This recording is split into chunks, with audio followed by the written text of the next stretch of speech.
បាទស្តុកថ្មីប្រមាណបងប្អូនរួចរាល់មួយគ្រឿងទៀតហើយបាទ Toyota Prius ឆ្នាំ011 option 3បាទនេះមិនមែនដល់លុច solar ទេបាទគឺ solar 011 option 3 solar ប្រមាណបងប្អូនបាទជាងគុជលុះជាមួយនឹង7ដាក់ជូនពុកម៉ែបងប្អូនរួចរាល់ហើយខាងក្នុងសទឹកដោះគោអ្វីដែលពិសេសពុកម៉ែបងប្អូនបាទម៉ាយតិចមែនតើពុកម៉ែបងប្អូនបាទម៉ាយត្រឹមតែ150000ម៉ាយទេបាទ10ឆ្នាំបាញ់កាងមកគូតែវាហ្នឹងគឺនៅសិមមកជុំបាទហើយនឹងនិយាយទៅជួសដបូលមុខតិចពុកម៉ែបងប្អូនបាទឲ្យថាបាញ់បុកបដូរពណ៌ដូចជាអត់មានទេពុកម៉ែបងប្អូនបាទឡានមួយសិតតែជំរើសចម្រាញ់មកហើយបាទថ្មីបានយកមកពុកម៉ែបងប្អូនបាទដែលមានក្នុងសញ៉េ JL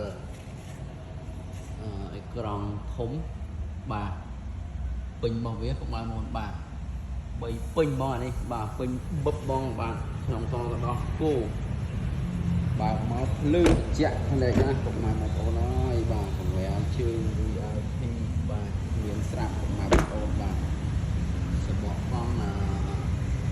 កឈុតជូនពុកម៉ែបងប្អូនផងដែរបាទឡានមួយសិតតែជំរឿសចម្រាញ់មកពុកម៉ែបងប្អូនបាទប្លុកពលាតអីគឺថាខ្ញុំរៀបចំបោកសម្អាតទីទៅឡានមួយសិតតែរៀបចំខ្លួនឯងបន្ថែមទៀតណាពុកម៉ែបងប្អូនបាទបោកគូលាងម៉ាស៊ីនប៉ូលីអីបាទហើយអស់មកដល់ព្រាំងខ្ញុំរៀបចំបោកសម្អាតមួយសាទៀតបាទធានាឲ្យពុកម៉ែបងប្អូនបាទបន្ទុកវិញ81ដែរបាទហ្នឹងហើយម៉ាស៊ីនបាទប្លុកកលៀតអីគឺថានៅថ្មីនៅសំណុំជាតិទាំងអស់ពុកម៉ែបងប្អូនបាទកលិះសោតាជាសោអីបាទគឺនៅភ្លឹងបាទគ្រឿងចូលអីជាងអីហ្នឹងបាទអត់មានទាន់ដាច់អាលាត់អីទេតាប់ឡូបាទជាមួយនឹងចកោតអេក្រង់អីបាទគឺនៅភ្លឹងហ្មងបាទហើយនេះឲ្យប្រមាណបាទមកមើលចុះពិតជាមិនខុសបំណងទេបាទឡានមួយខ្ញុំរៀបតដៃបាទសំបីតែបិទបាទតិចចូលក្រឹបបាទទ្វារមុខទ្វារក្រោយឯងបាទគឺបិទទៅបាទតិចឯងបាទចូលហើយឥឡូវតោះទៅមើលប្លុកសិនជាមួយខ្ញុំទាំងអស់គ្នាពុកម៉ែបងប្អូនបាទមិនណាពុកម៉ែបងប្អូនបាទជួយមកមើលពិតជាមិនខុសបំណងទេបាទ